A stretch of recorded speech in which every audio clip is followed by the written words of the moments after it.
Hello, dear students. Myself, Praveen Kumar, lecturer of chemistry.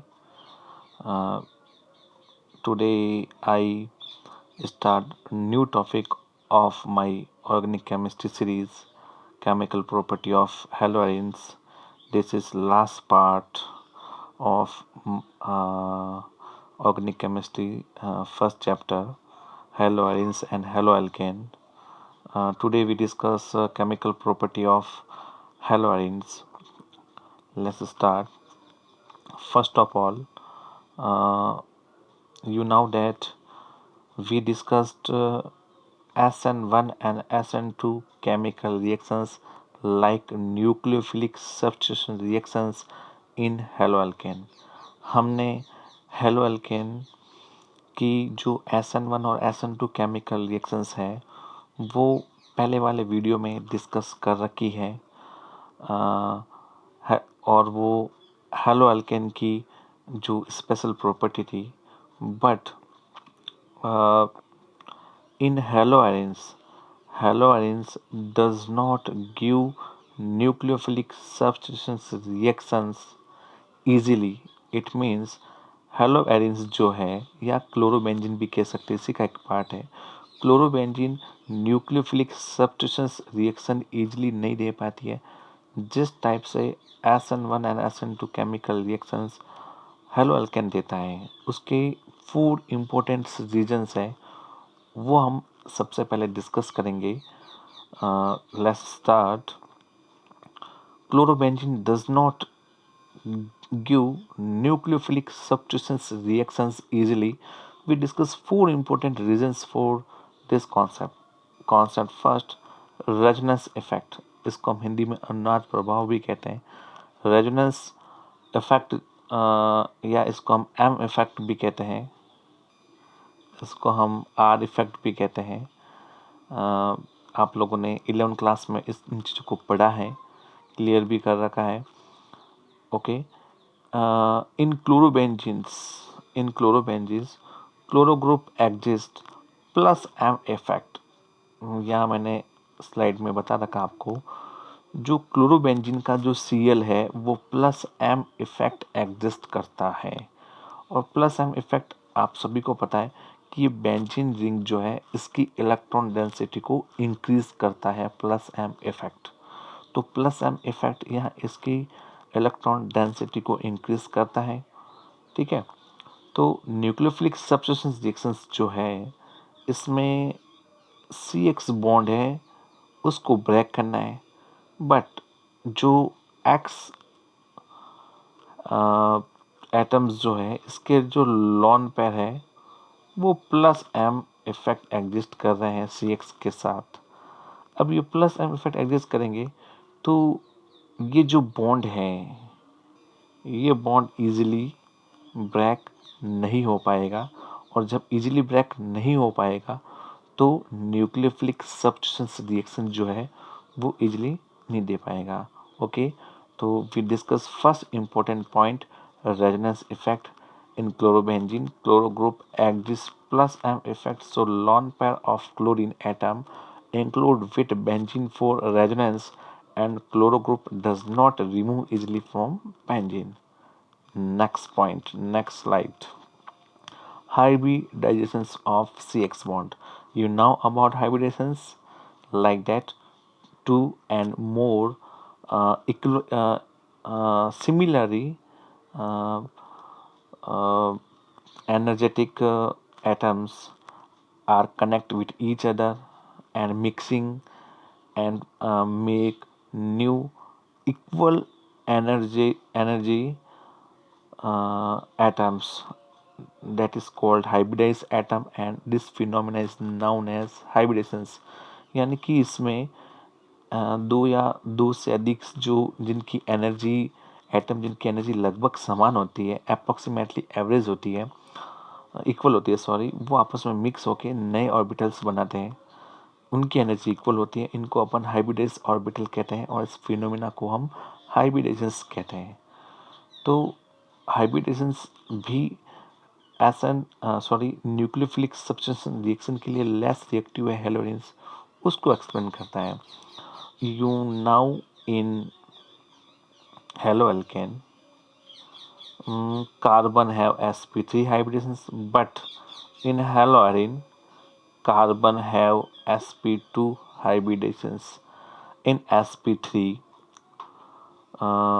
the s percentage character is 25, and in sp2 the s percentage character is 33. यानी कि halo alkane में 25% character होते हैं और hello arenes में 33% S character होते हैं। और इस एस कैरेक्टर के कारण जो सी एक्स बॉन्ड है, उस सी एक्स बॉन्ड की जो स्ट्रेंथ है सॉरी, वो बढ़ जाती है। इट मीन्स इसकी जो लेंथ है वो लोअर हो जाती है, छोटी हो जाती है। जो हेलोइन का जो सी एक्स बॉन्ड है उसकी लेंथ छोटी होगी और हेलो एल्केन का जो सी एक्स बॉन्ड है उसकी जो लेंथ है वो थोड़ी सी बड़ी रहेगी।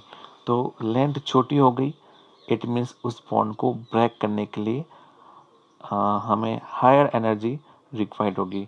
तो इसलिए इसकी जो रिएक्टिविटी है वो डिक्रीज होती है।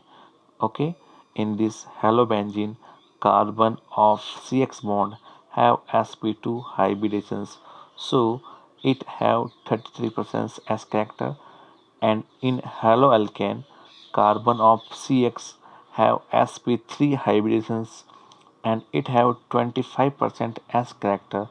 According to s percent character, the bond length of CX bond of haloarenes is shorter from haloalkane, so CX bond of haloarenes does not easily breaks.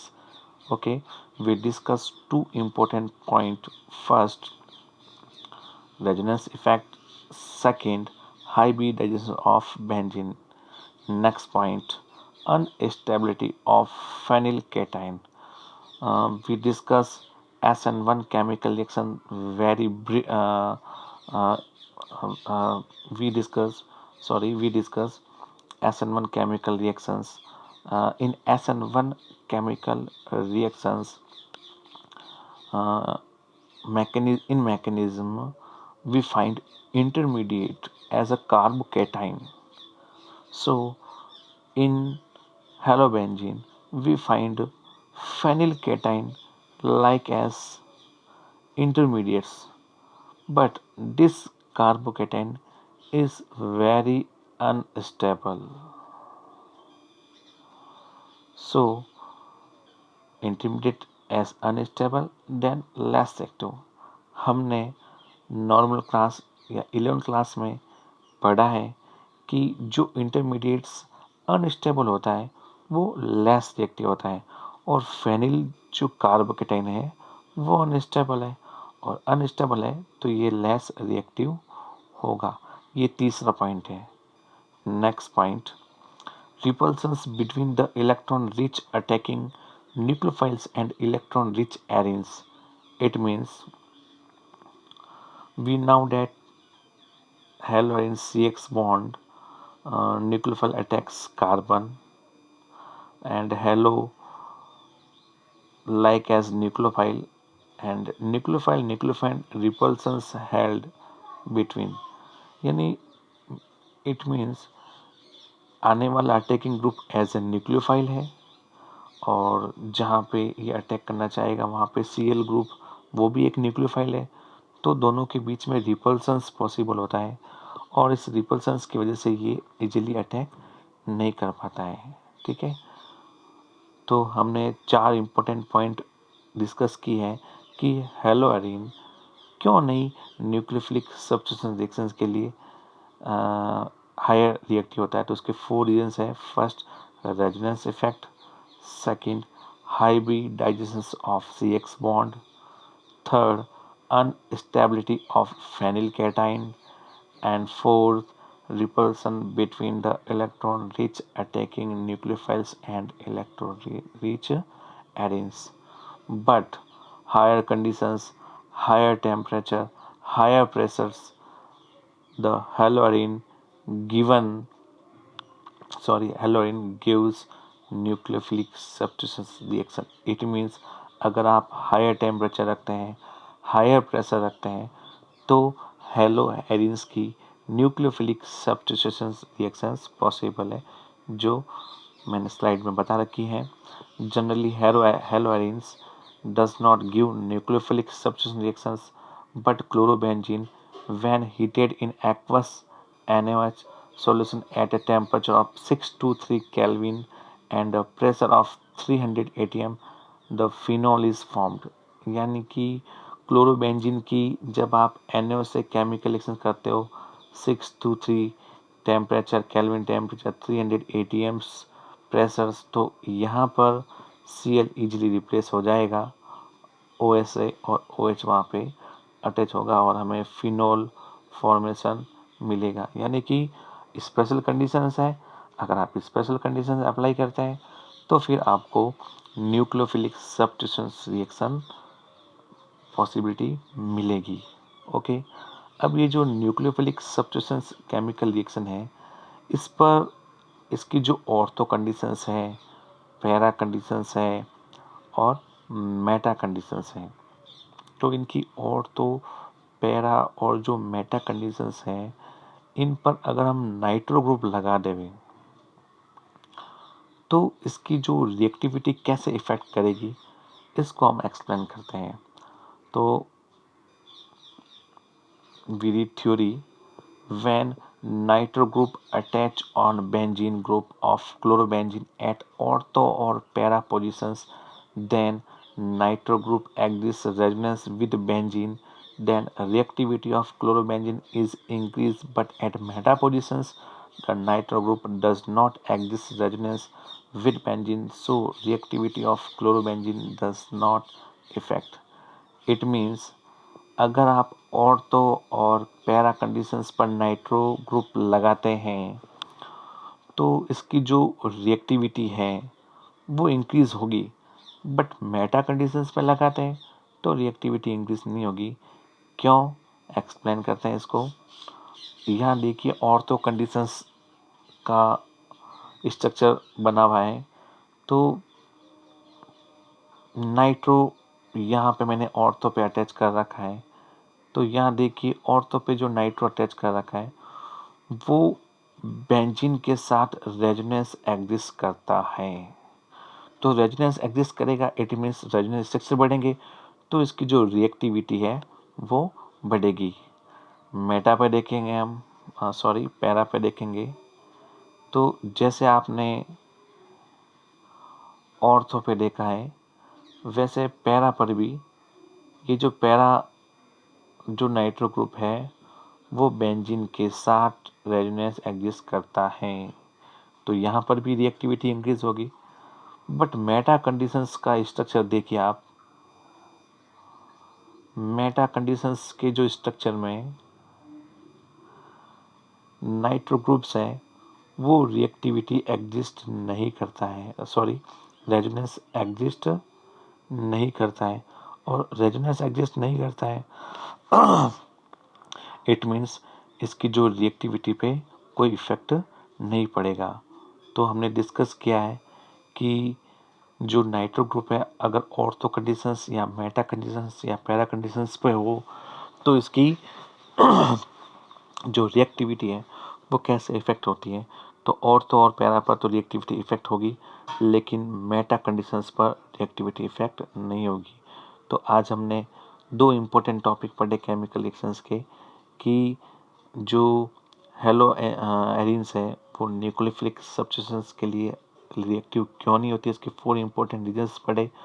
उसके बाद एक मैंने हायर कंडीशंस की रिएक्शन बताई आपको न्यूक्लियोफिलिक सब्स्टिट्यूशन रिएक्शंस की, और last में हमने पढ़ा है नाइट्रो ग्रुप ऑर्थो, पैरा और मेटा पर हो तो क्या इफेक्ट पड़ेगा। तो इस टॉपिक का ये फर्स्ट पार्ट है जो हमने क्लियर किया है। इसका जो नेक्स्ट पार्ट है वो हम आगे के वीडियो में पढ़ेंगे। तब तक के लिए धन्यवाद।